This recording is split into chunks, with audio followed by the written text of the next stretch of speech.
Exodus chapter 1. These are the names of the sons of Israel who went to Egypt with Jacob, each with his family: Reuben, Simeon, Levi, and Judah; Issachar, Zebulun, and Benjamin; Dan and Naphtali; Gad and Asher. The descendants of Jacob numbered 70 in all. Joseph was already in Egypt.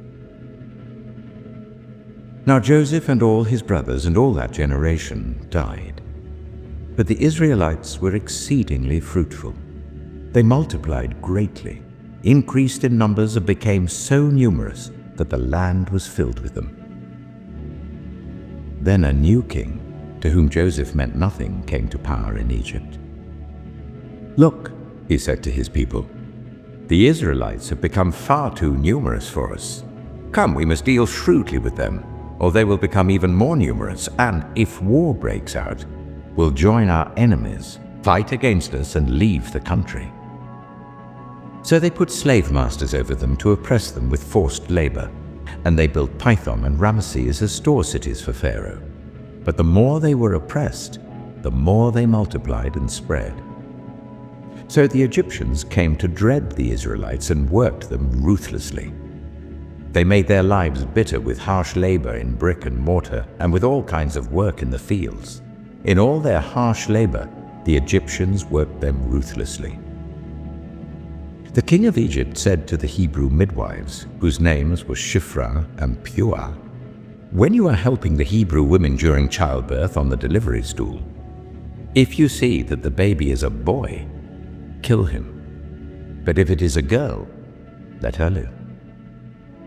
The midwives, however, feared God and did not do what the king of Egypt had told them to do. They let the boys live. Then the king of Egypt summoned the midwives and asked them, "Why have you done this? Why have you let the boys live?"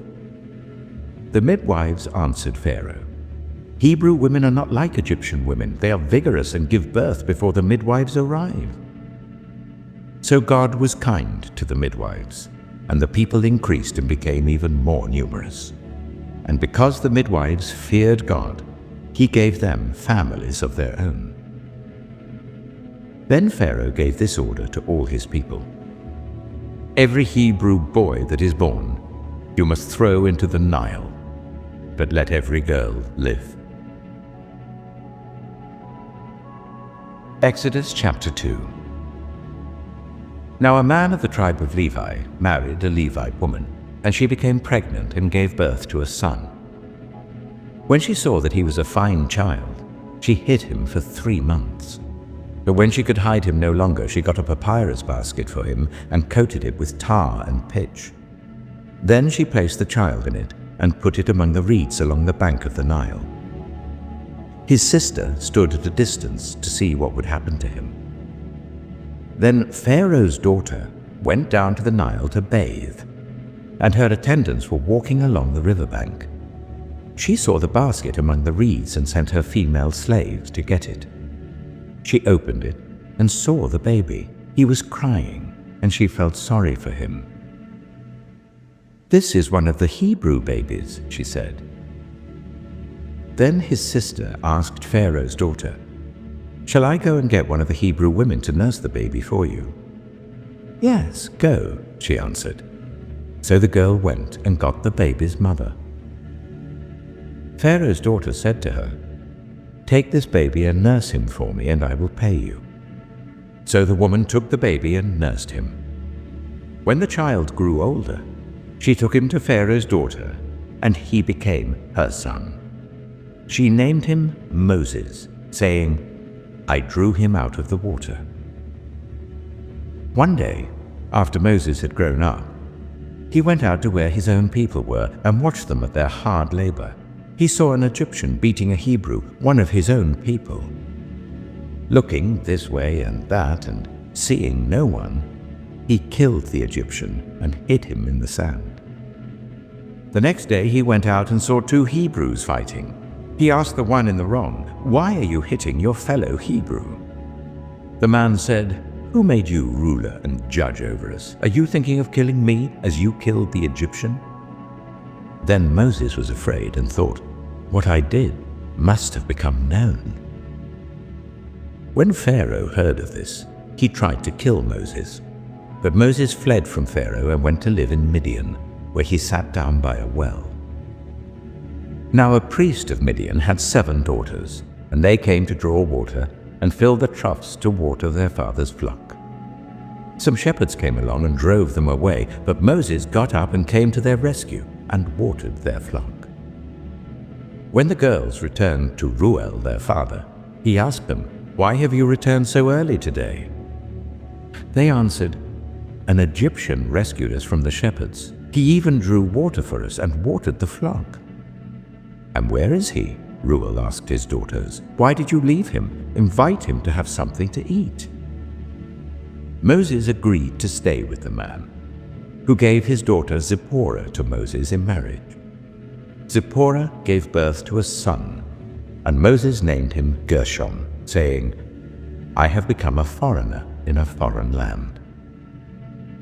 During that long period, the king of Egypt died. The Israelites groaned in their slavery and cried out, and their cry for help because of their slavery went up to God. God heard their groaning, and he remembered his covenant with Abraham, with Isaac, and with Jacob.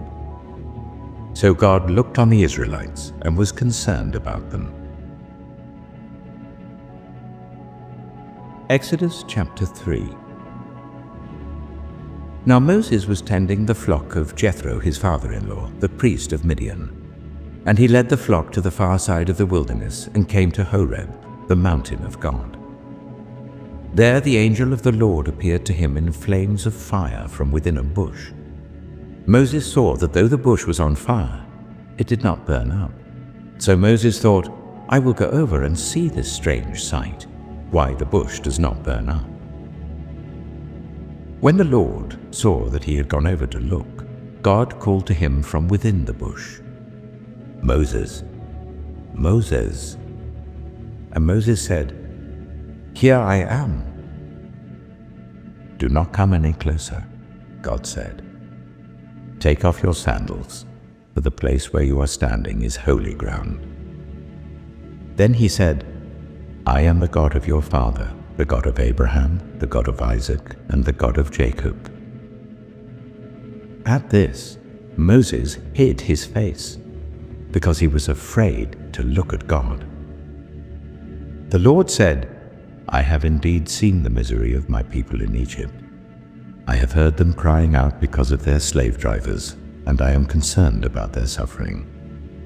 So I have come down to rescue them from the hand of the Egyptians, and to bring them up out of that land into a good and spacious land, a land flowing with milk and honey, the home of the Canaanites, Hittites, Amorites, Perizzites, Hivites, and Jebusites.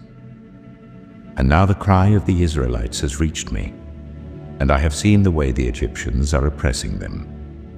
So now, go. I'm sending you to Pharaoh to bring my people, the Israelites, out of Egypt." But Moses said to God, "Who am I that I should go to Pharaoh and bring the Israelites out of Egypt?" And God said, "I will be with you. And this will be the sign to you that it is I who have sent you. When you have brought the people out of Egypt, you will worship God on this mountain." Moses said to God, "Suppose I go to the Israelites and say to them, 'The God of your fathers has sent me to you,' and they ask me, 'What is his name?' Then what shall I tell them?" God said to Moses, "I am who I am. This is what you are to say to the Israelites. 'I am has sent me to you.'" God also said to Moses, "Say to the Israelites, 'The Lord, the God of your fathers, the God of Abraham, the God of Isaac, and the God of Jacob, has sent me to you. This is my name forever, the name you shall call me from generation to generation.